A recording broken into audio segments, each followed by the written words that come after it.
नमस्ते विद्यार्थियों, आइए आज हम पढ़ते हैं आपकी रिमझिम कक्षा 5 की पाठ्य पुस्तक का 6वां पाठ, चिट्ठी का सफ़र।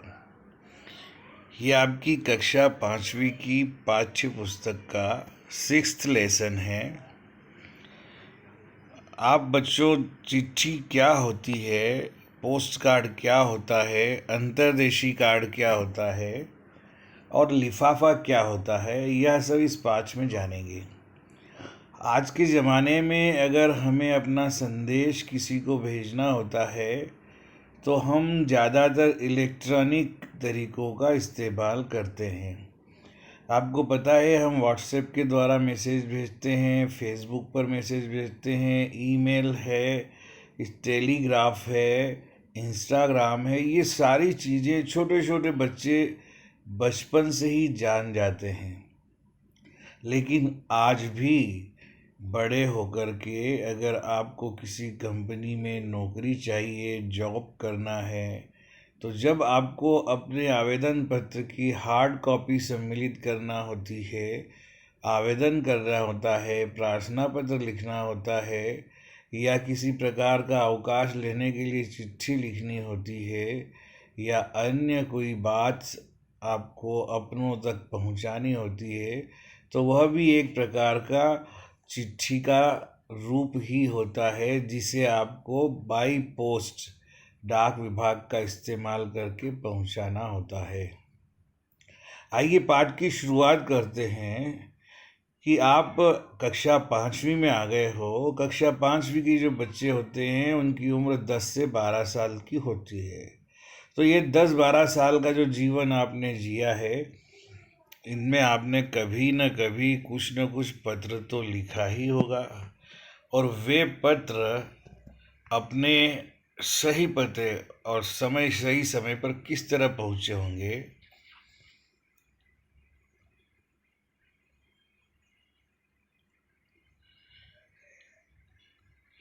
वे पत्र अपने सही पते और समय पर किस तरह पहुंचे होंगे, यह बहुत सी बातों पर निर्भर करता है।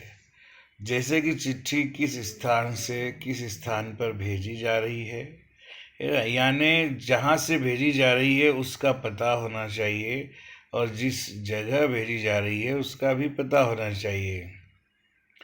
संदेश पहुंचाने की कितनी जल्दी है, कितने टाइम में आपको संदेश पहुंचाना है, तुमने जिस जगह पहुंचाना है उसका पूरा पूरा पता ठीक से लिखा है कि नहीं, तुमने उस पर डाक टिकट लगाया है कि नहीं। क्योंकि चिट्ठी भेजने का जो शुल्क होता है, जो फीस होती है, उस शुल्क की मूल्य के बराबर, कीमत के बराबर डाक टिकट लगाना जरूरी होता है ना। ये कारण है, यहीं पर प्रश्न भी दिया गया है कि क्यों डाक टिकट लगाया जाए, और पूरे और ठीक पते से क्या मतलब है, ज़रूरत पड़ने पर संदेश को जल्दी कैसे पहुंचाया जाए, स्थान बदलने से चिट्ठी के पहुंचने पर क्या असर पड़ता है। इनमें से कुछ सवालों के जवाब शायद तुम्हारे पास हों, खासकर तुम में से उनके पास जो डाक टिकटें इकट्ठा करने का शौक रखते हैं। अभी भी कुछ बच्चे ऐसे होते हैं जो डाक टिकट इकट्ठा करने का शौक रखते हैं। आइए इसके आगे की चीज़ों को समझें।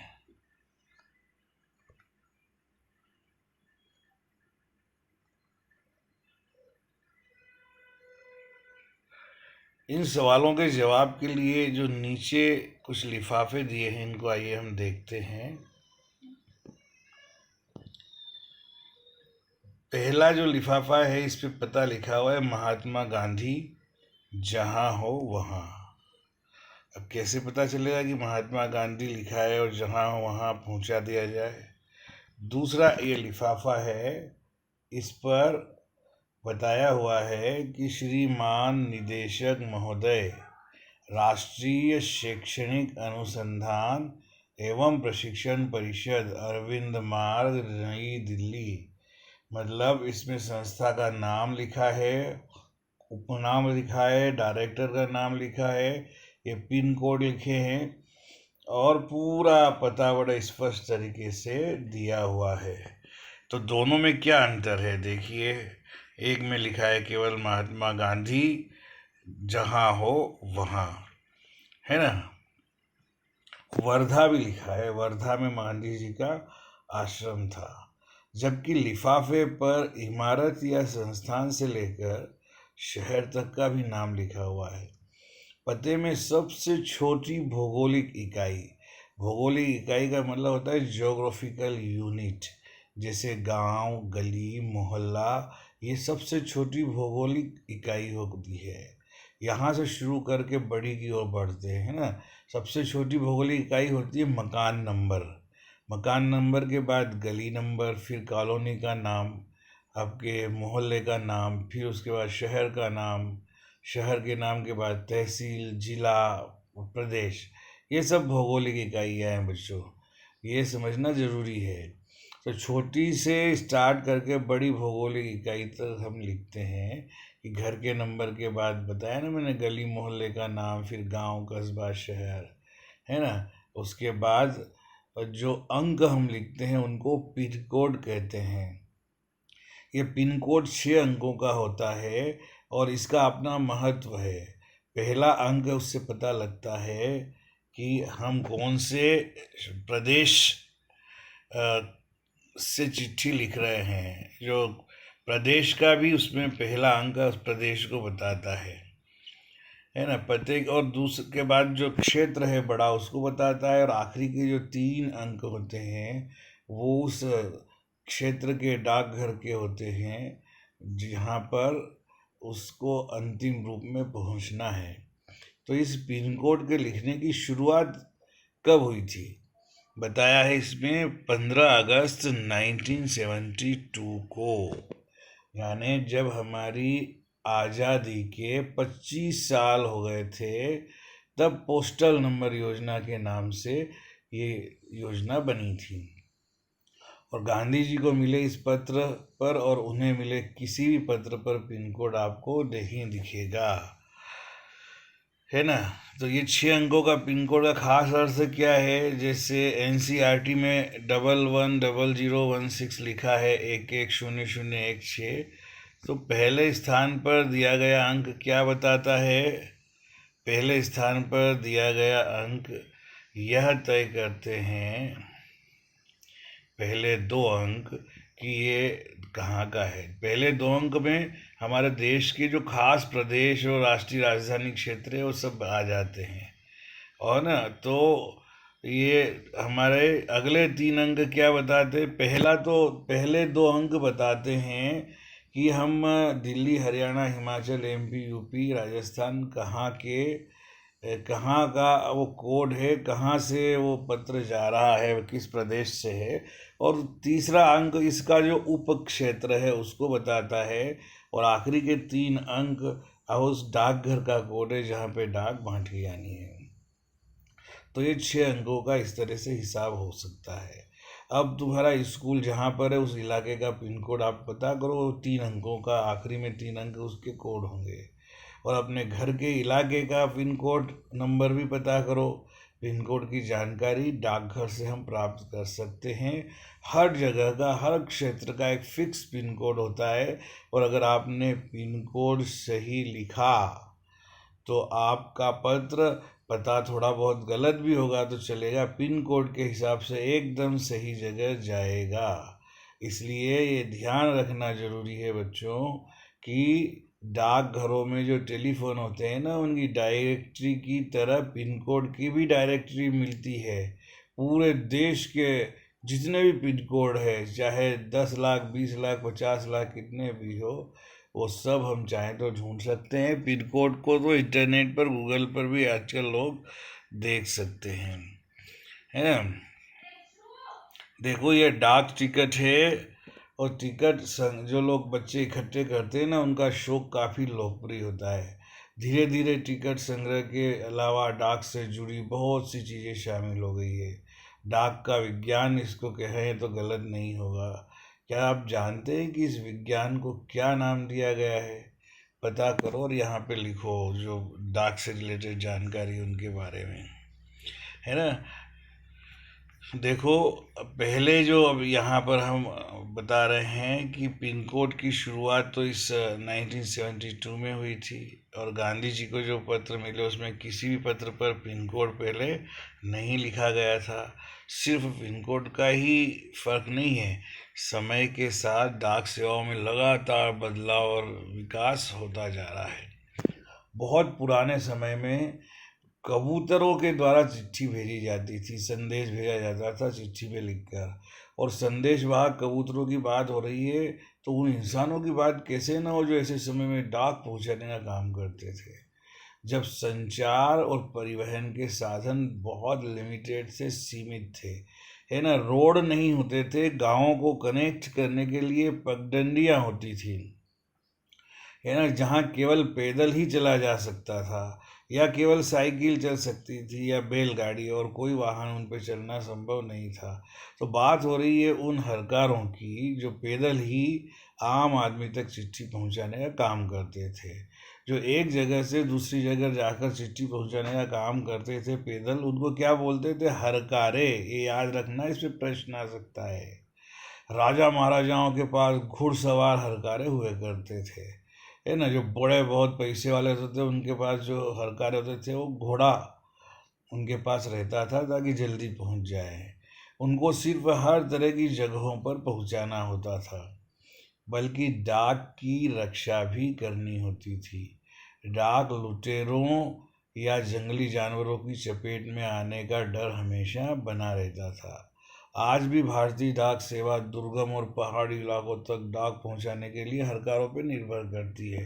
अभी भी हमारे देश में जो ऐसे पहाड़ी क्षेत्र है जहाँ पर कोई और साधन नहीं है, तो केवल हरकारे ही डाक को ले जाते हैं।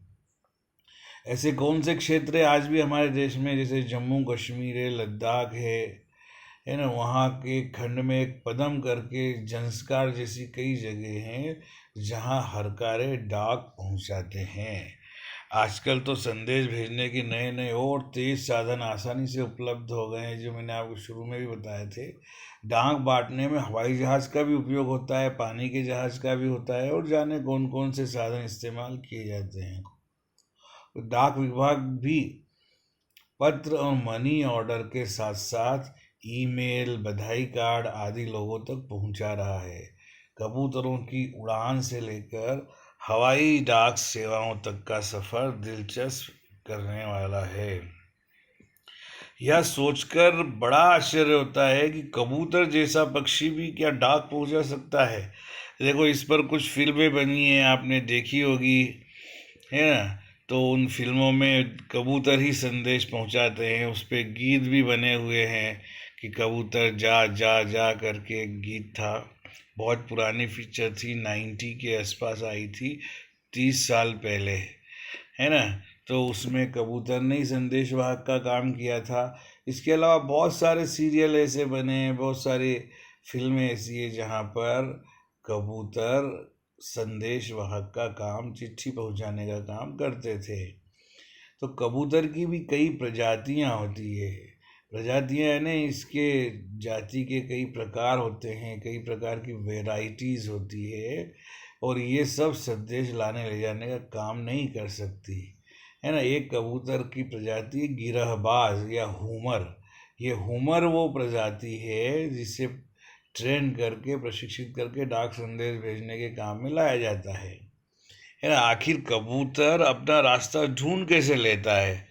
उन प्रवासी पक्षियों के बारे में सोचो और पता करो कि कैसे सैकड़ों मील का रास्ता और सही जगह पर तय करते हैं। प्रवासी का मतलब जो पक्षी समय समय पर हजारों सैकड़ों किलोमीटर दूर जा कर के लास्ट में सही सिचुएशन पर, सही जगह पहुंच जाते हैं। सोचो उनकी बुद्धि और उनका अंदाज कैसा होगा। यहाँ दिया है, उड़ीसा की जो पुलिस है वो आज भी खास तौर पर ये जो हुमर कबूतर है इनका इस्तेमाल, वहाँ उड़ीसा में कई पहाड़ी इलाके ऐसे हैं जहाँ पर संदेश पहुँचाने का काम करती है।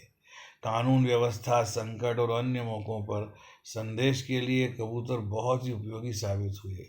कबूतरों की संदेश सेवा बड़ी सस्ती होती है, कुछ खास खर्चा नहीं होता इसमें। कबूतरों की ज़िंदगी 15-20 साल होती है, उसमें से 8-10 साल तक तो ये बढ़िया काम करते हैं। और जो स्वस्थ कबूतर होते हैं वो एक दिन में 1000 किलोमीटर तक का सफ़र तय कर सकता है। यदि कोई महत्वपूर्ण संदेश पहुंचाना हो तो 2 कबूतरों को भेजा जाता है, ताकि वह बाज के हमले जैसी अनहोनी स्थिति में भी दूसरा कबूतर संदेश पहुंचा दे।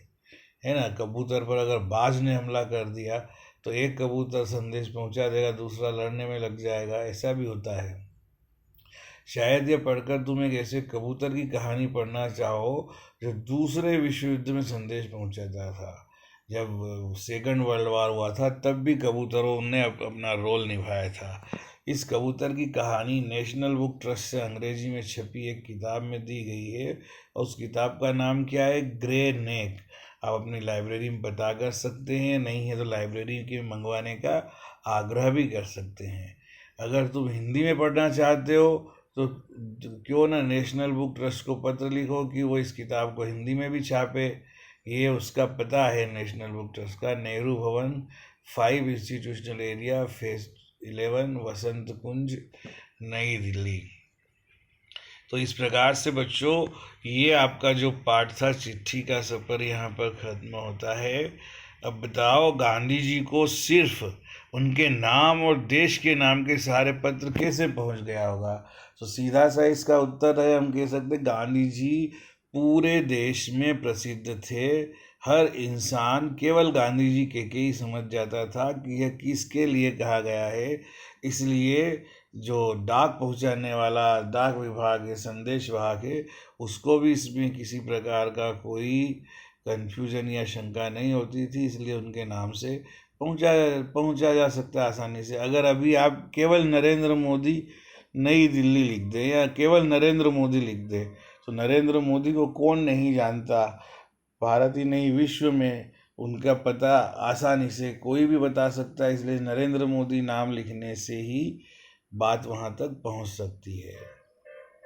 अगर एक पत्र में पते के साथ किसी का नाम नहीं हो तो क्या पत्र ठीक जगह पहुँच जाएगा?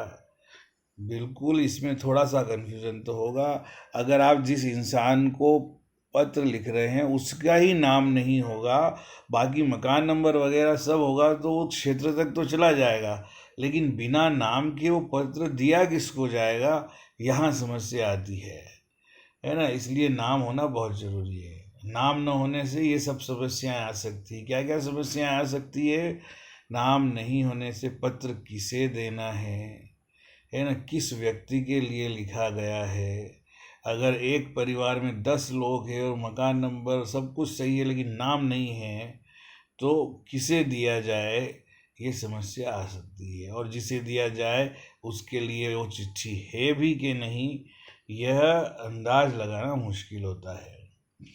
पैदल हरकारों को किस तरह की दिक्कतों का सामना करना पड़ता होगा? आज भी जो दुर्गम स्थान है, पहाड़ी स्थान है, वहाँ पैदल हरकारे डाक पहुँचाते हैं। तो उनको जो दुर्गम स्थान है, जो रास्ते हैं दुर्गम, जो पहाड़ी क्षेत्र है, जो जल वाले क्षेत्र है, उन जो जंगली क्षेत्र है, उनसे गुजरना पड़ता होगा। वहाँ उन्हें जानवरों का ध्यान रखना पड़ता होगा, अपनी जान का ध्यान रखना पड़ता होगा, बहुत सावधानी से अपने कदम बढ़ाते हुए आगे जाना पड़ता होगा। तो ये सारी समस्याएं पैदल हरकारों को चिट्ठी पहुंचाने के काम में आती होगी। अगर तुम किसी को चिट्ठी लिख रहे हो तो पते में जानकारी किस क्रम से लिखोगे? देखो, सबसे पहले आता है घर का नंबर। घर के नंबर के बाद आप कौन सी गली में रहते हैं, फिर मोहल्ले का, और उसके बाद आपका जो कस्बा, आपका गांव, कस्बा, शहर क्या है, कौन से खंड में आता है, ब्लॉक में आता है, और उसके बाद यहाँ जिला नहीं है लेकिन जिला आता है, वहाँ उसकी जगह यहाँ जनपद लिखा हुआ है, और उस लास्ट में आता है राज्य। तो हमने सारे महत्वपूर्ण इसमें प्रश्न पढ़ चुके हैं। अब आगे के प्रश्न आप इसे गृह कार्य के रूप में कर सकते हैं कि अपने घर पे कोई पुराना लेटर आप ढूंढिए और मिल जाता है अगर कोई पत्र, तो इन प्रश्न बताओ, आप खुद बताइए कि किसने पत्र लिखा, किस तारीख को लिखा। तो ये आगे के जो 3 प्रश्न हैं ये आपके गृह कार्य के लिए है। अगर इसमें आपको कुछ समझ नहीं आएगा तो हम फिर समझाएंगे बच्चों। तो हमारा जो पाठ है ये अध्यापन हमारा यहीं पर समाप्त होता है, और अगला पाठ लेकर आपके सामने बहुत जल्दी हम आने वाले हैं।